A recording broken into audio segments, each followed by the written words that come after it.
Bonjour à toutes, bonjour à tous, j'espère que vous allez bien. On se retrouve aujourd'hui pour un nouveau podcast, évidemment en français, avec une expression qui est de but en blanc. Mais avant, je vais vous faire un petit speech, je vais vous parler un peu d'un livre que j'ai lu il y a peut-être 1 ou 2 ans. Et ce livre, il a été écrit par un champion du monde de mémoire.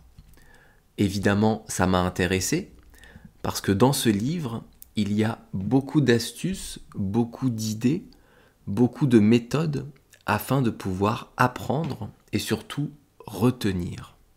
Alors je vais citer déjà le titre du livre et l'auteur, et je vais vous expliquer après une ou deux méthodes qui sont présentes dans son bouquin. Le livre s'appelle en français « Une mémoire infaillible » et le sous-titre « Briller en société sans sortir son smartphone ». L'auteur c'est Sébastien Martinez. Alors, dans ce bouquin, ce qui m'a intéressé et ce qui va vous intéresser pour apprendre les langues et aussi pour apprendre d'autres choses, ce sont les méthodes. Comment on fait pour apprendre et surtout, comment on fait pour retenir quelque chose? Par exemple, comment on fait pour retenir une liste? Évidemment, si vous allez au supermarché, vous pouvez écrire sur votre papier la liste de courses, des œufs, du lait, du pain, du fromage, etc., etc. Et vous avez donc votre papier pour faire vos courses. Vous n'avez pas besoin de retenir cette liste. Mais il y a des choses qu'on a envie de savoir. Il y a des choses qu'on a envie de retenir, qui font partie de la culture générale, des choses qui nous intéressent. Eh bien, grâce à cette méthode, vous allez pouvoir retenir soit votre liste de courses, soit des choses qui vont vous intéresser et que vous allez pouvoir garder en tête. Alors, je vais vous expliquer la méthode avec une liste simple, comme la liste des courses. Imaginons que vous devez retenir une liste de 5 choses. Des œufs, du lait, du pain, du fromage et du beurre, par exemple. Alors, cette liste de 5 choses, elle est courte, donc vous pouvez la retenir facilement. œufs, lait, pain, fromage, beurre. œufs, lait, pain, fromage, beurre. Vous le répétez dans votre tête, vous allez le retenir, mais uniquement pour quelques minutes ou pour quelques heures. Si vous avez une liste plus longue, ça va être plus dur à retenir. Mais pour ça, il existe une méthode que je vais vous apprendre. Là, on parle d'une liste de courses, mais évidemment, il faut utiliser cette méthode pour quelque chose qui vous intéresse, pour de la culture générale. Par exemple, moi, j'aime la mythologie grecque. Eh bien, avec cette méthode, j'ai appris les 12 travaux d'Hercule. Et je peux maintenant citer les 12 travaux d'Hercule d'un bout à l'autre. C'est rentré dans ma tête et ça n'en sortira pas. Alors, je vous explique la méthode. Donc, si vous voulez retenir une liste de choses, il faut vous placer d'abord dans un lieu que vous connaissez, dans votre tête, évidemment, pas physiquement. On va dire la maison où vous avez grandi quand vous étiez enfant. Donc, dans votre tête, toujours, dans votre imagination, vous entrez dans la maison. Ok ? Et là, il y a un œuf qui arrive et qui veut absolument rentrer dans votre poche. Et vous allez dire, ok, rentre dans ma poche. Donc vous avez un œuf dans votre poche. Ensuite, vous allez avancer dans votre maison. Vous allez arriver par exemple dans le salon. Et sur la table, il y a 2 briques de lait, 2 bouteilles de lait qui sont en train de se battre, qui sont en train de faire un duel. Donc, vous avez un œuf dans votre poche, et vous arrivez dans le salon, il y a 2 bouteilles de lait qui se battent ensemble. Mais elles se battent, donc il y a un arbitre, il y a un juge. Et là, vous voyez, un peu derrière, en arrière du combat, une tranche de pain avec des yeux qui est en train de donner des points à l'une ou l'autre brique de lait. Ok, donc maintenant vous avancez dans votre cuisine et vous arrivez, et là ça sent très mauvais. Il y a une odeur de fromage très forte. Vous cherchez où c'est, vous ouvrez le frigo, et là vous voyez un fromage tout pourri qui est en train de parler avec une motte de beurre. Elle est en train de parler et le fromage il dit « Je suis tout moisi, je sens mauvais ». Et le beurre à côté, lui, il est tout propre, il sent très bon. Et il lui dit « Mais c'est parce que t'es du fromage que tu pues. Moi je ne pue pas, je suis du beurre. » Et là on a nos 5 éléments, un œuf, du lait, du pain, du fromage, du beurre. Alors pourquoi je vous ai raconté ça ? En fait, il faut que vous créiez dans votre mémoire, il faut que vous créiez dans votre imagination une histoire qui est propre à vous, une histoire qui est personnelle. Il faut créer un récit, créer une petite histoire que vous allez pouvoir retenir, créer quelque chose qui vous est commun, qui vous est personnel, Et créer cette histoire dans un lieu que vous connaissez. Parce que le lieu que vous connaissez, en l'occurrence la maison de votre enfance, eh bien, vous le connaissez par cœur. Et donc d'ajouter des éléments par-ci par-là, ça va être facile. Donc, si vous voulez retenir une liste de choses, les 12 travaux d'Hercule, les 7 merveilles du monde, tous les prix Nobel depuis que ça existe, les présidents des États-Unis, ce que vous voulez, choisissez un lieu que vous connaissez, faites-vous une histoire au fur et à mesure que vous avancez dans ce lieu. Et comme ça, vous allez pouvoir mieux retenir, mieux apprendre ce que vous voulez apprendre. Et ça marche pour tout. Pour tous les sujets que vous voulez retenir, toutes les listes de choses, les listes de noms, eh bien, vous allez devoir créer une histoire. Et plus cette histoire est personnelle, plus cette histoire est bizarre, plus cette histoire est personnelle, bizarre, loufoque, extravagante, plus vous allez la retenir. Pourquoi j'ai dit qu'il y avait 2 briques de lait qui se battaient ? C'est bizarre. Ça n'arrive pas. Le lait, ça ne bouge pas. Mais là, ils se battent sur un ring de boxe ou avec des bâtons, comme vous voulez. Eh bien, plus c'est bizarre, mieux ça marche. Plus c'est bizarre, plus vous allez le retenir. D'ailleurs, si on reparle de notre petite liste, je me remets dans ma tête, je ferme les yeux, j'arrive chez moi, un œuf rentre dans ma poche, du lait qui se bat, une tranche de pain, c'est l'arbitre, j'arrive dans la cuisine, le fromage qui pue et le beurre qui lui parle. œuf, lait, pain, fromage, beurre. Et cette liste, on aurait pu la continuer avec 6 choses, 7 choses, 8 choses, 10 choses, 15 choses.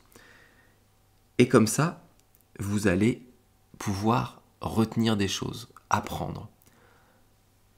Pour pouvoir retenir sur le long terme, donc sur des mois et des années, il faut faire cette méthode. Peut-être il y en a d'autres, mais cette méthode est très intéressante.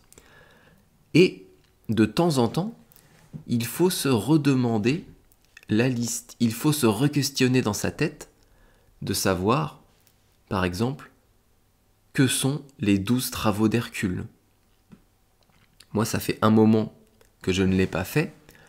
Si aujourd'hui, je dois refaire dans ma tête les 12 travaux d'Hercule, eh bien, je sais dans quel lieu je vais être dans ma tête et je sais tout le chemin que je fais dans ce lieu avec toutes les images qui peuvent exister. Donc comme je vous ai dit, je vous le répète, il faut que les images que vous créez, il faut que les histoires que vous inventez soient personnelles. Vous ne pouvez pas trouver cette méthode sur Internet et trouver la liste et trouver les histoires sur ChatGPT. Vous ne pouvez pas faire ça. Il faut que votre esprit, il faut que votre intellect crée ces histoires afin de mieux les retenir. Donc ça, c'est pour retenir des listes de ce que vous voulez. Et maintenant, je vais vous parler d'une méthode afin de pouvoir apprendre du vocabulaire, apprendre des nouveaux mots dans une langue étrangère. Donc vous qui m'écoutez, vous souhaitez apprendre le français. Donc, comment je vais vous expliquer ça ? Alors, je vais vous faire l'exemple entre le français et l'anglais. On va dire que moi, je veux apprendre un mot d'anglais. Ce mot, on va prendre le mot écureuil. Écureuil en français, ça se dit squirrel en anglais. Un écureuil, c'est un petit animal qui est orange, qui vit dans les arbres et qui va manger des glands, je crois. En tout cas, c'est un animal de la forêt. Vous savez, c'est petit, c'est adorable. Ça fait un petit bruit comme ça. Ah, l'imitation de l'écureuil. Enfin bref, si vous ne savez pas ce que c'est, allez voir sur Internet, tapez écureuil et vous allez voir. Donc, on va dire que je veux apprendre le mot squirrel en anglais. Moi, je connais le français, c'est écureuil. Eh bien, il va falloir rapprocher le son, rapprocher la sonorité du mot à quelque chose que vous connaissez en français. Il faut rapprocher le son, squirrel, à écureuil. Là, si je dois apprendre ce mot, je vais me dire, ok, squirrel, ça me fait penser à quoi ? Ça me fait penser au dessin animé L'âge de glace, Ice Age en anglais, avec le petit animal qui cherche toujours son gland. Vous savez, il y a un animal comique qui court après un gland du début à la fin du film. Eh bien, ce petit animal, pour moi, il fait un bruit comme squeak, squeak, squeak, squeak. Il fait ce bruit-là. Et il ressemble un peu à un écureuil. Donc je vais me dire, ok, écureuil, squeak, squeak, squeak. C'est le personnage de l'âge de glace. Et après, il ne me reste plus qu'à trouver une méthode pour la fin du mot, le roll de squirrel. Eh bien, squirrel, pour moi, en français, j'entends un peu squirrel, squirrel. Et le gland, il roule. L'écureuil court après le gland qui roule. Donc, écureuil, c'est squirrel. Je sais pas si vous avez compris, c'est un peu compliqué à expliquer. En tout cas, il faut essayer de rapprocher la sonorité du mot que vous entendez, soit à quelque chose que vous connaissez en français, soit créer une histoire autour de la sonorité du mot, autour du son, comme vous avez pu créer une histoire pour les listes tout à l'heure. Et maintenant, quand je vais essayer de trouver le mot écureuil en anglais, eh bien écureuil, je vais penser à Scrat dans l'âge de glace, je vais penser au gland qui roule, Scrat, il fait un bruit d'écureuil, squeak, squeak, squeak, et ça roule, squirrel. Mon Dieu, je sais pas si j'ai pris l'exemple le plus simple, je sais pas si vous avez compris, En tout cas, le but, c'est de vous approprier la méthode. Si vous avez compris, c'est un miracle. Si vous n'avez pas compris, allez voir le bouquin. J'espère qu'il est traduit dans votre langue. En tout cas, c'est un livre très intéressant et vraiment très utile pour apprendre et retenir. Et maintenant, on va passer directement à l'expression, parce que j'avais pas vu le temps passer, mais ça fait déjà 15 minutes que je parle. Donc aujourd'hui, pas d'astuce du jour. On va directement passer à l'expression du jour de but en blanc.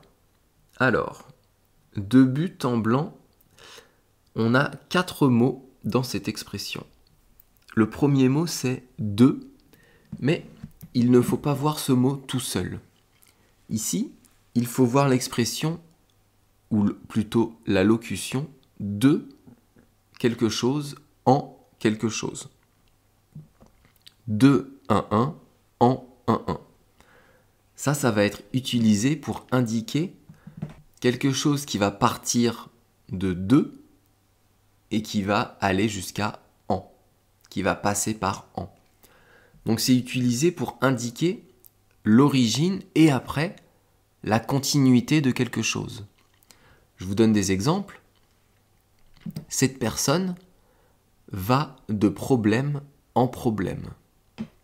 Donc cette personne, ça veut dire qu'elle a un problème, elle commence par un problème, et puis après, elle va avoir d'autres problèmes au fur et à mesure. Elle va de problème en problème. Je suis désolé pour ma voix, j'ai pris froid avec la clim, donc j'ai la voix un peu enrouée, un peu grave. Enfin bref, ça va passer avec les jours. Ensuite, un autre exemple, il s'améliore en français de jour en jour. Il s'améliore en français de jour en jour. Ici, on a l'utilisation de 2, 1, en 1. Eh bien, ici, ça veut dire que cette personne devient meilleure en français au fil des jours, suivant la continuité des jours. Donc, 2 en, ça veut dire, en général, à partir de, et une continuité, et jusqu'à, et passer par 1. Mais ici, de but en blanc, c'est un peu différent. Je vais vous expliquer ce que c'est. De but en blanc, en fait, pour comprendre, il faut voir d'où ça vient. De but en blanc, c'est du vocabulaire militaire, c'est du vocabulaire de l'armée. Le but, c'est la cible, c'est ce que vous allez viser, ce que le militaire va viser quand il va tirer avec une arme ou avec un arc ou ce que vous voulez. Bon, après, des militaires avec des arcs, il n'y en a pas beaucoup en ce moment. Enfin bref. De but, donc le but, c'est la cible, et en blanc, ça veut dire que le projectile, la balle ou la flèche va aller tout droit, ne va pas baisser. Donc ça veut dire que la cible est assez proche. Quand vous tirez à l'arc, tout le monde a déjà fait ça, avec un arc et une flèche, vous bandez votre arc, vous lâchez la corde, la flèche va aller tout droit, et au fur et à mesure qu'elle va avancer, elle va descendre, elle va diminuer. Eh bien c'est pareil avec une balle de pistolet, mais la distance est beaucoup plus grande. Si vous tirez avec une arme, la balle va aller tout droit pendant une certaine distance, et après, avec le frottement de l'air, avec la perte de vitesse, eh bien la balle va tomber sur le sol. Eh bien ici dans l'expression, en blanc, ça veut dire que la balle va aller tout droit, ne va pas tomber, ne va pas avoir de courbe. Donc la cible est proche. Donc de but en blanc, à l'origine, ça veut dire tirer avec une arme, tirer avec quelque chose sur une courte distance, tirer directement sur la cible. Et avec le temps, avec les années qui ont passé, l'expression concrète être devenue une expression imagée, une expression figurée. Et donc aujourd'hui, de but en blanc, c'est utilisé pour désigner une parole franche ou une action directe. Quelque chose qui est sans détour, qui va directement au but, directement à la cible, comme la balle va vers le but, va vers la cible. Donc de but en blanc, c'est une action ou une parole qui va être effectuée sans détour, qui va être soudaine. C'est quelque chose de direct, qui va être effectué directement. Je vous donne un exemple. Vous avez un entretien pour une embauche, pour un poste. Vous allez avoir des questions habituelles. Pourquoi vous avez choisi notre société ? Qu'est-ce que vous faisiez comme travail avant ? Et, de but en blanc, la personne vous demande « Pourquoi avez-vous choisi cette veste orange ? Pourquoi avez-vous choisi une veste de cette couleur ?» Il n'y a aucun rapport avec les questions d'avant. Donc ici, elle vous a demandé la question de but en blanc. Elle vous a posé cette question directement, sans rapport avec ce qu'il y avait avant, sans rapport avec ce dont il vous parlait avant. Et ça, de but en blanc, vous pouvez l'utiliser tout le temps. D'ailleurs, moi, dans mes podcasts, je sais que je l'ai déjà utilisé plusieurs fois dans les podcasts précédents. Par exemple, si je vous dis « et de but en blanc », on va parler maintenant de la météo. On va parler maintenant de la canicule. Eh bien, il n'y a aucun rapport avec ce dont je vous parlais avant, donc c'est quelque chose de soudain, qui arrive soudainement, quelque chose de direct, qui est sans détour. En anglais, on dit directly, tout simplement, ou point blank. Je pense que je vais m'arrêter là. C'est pas la peine de continuer. Après, les podcasts sont trop longs. Et demain, juste, on verra l'expression copain comme cochon. Ah, copain comme cochon. On va forcément parler des bronzés font du ski. Mais on verra tout ça demain. Donc je vous dis merci de m'avoir écouté et à bientôt. Bye bye, hasta luego. Matane.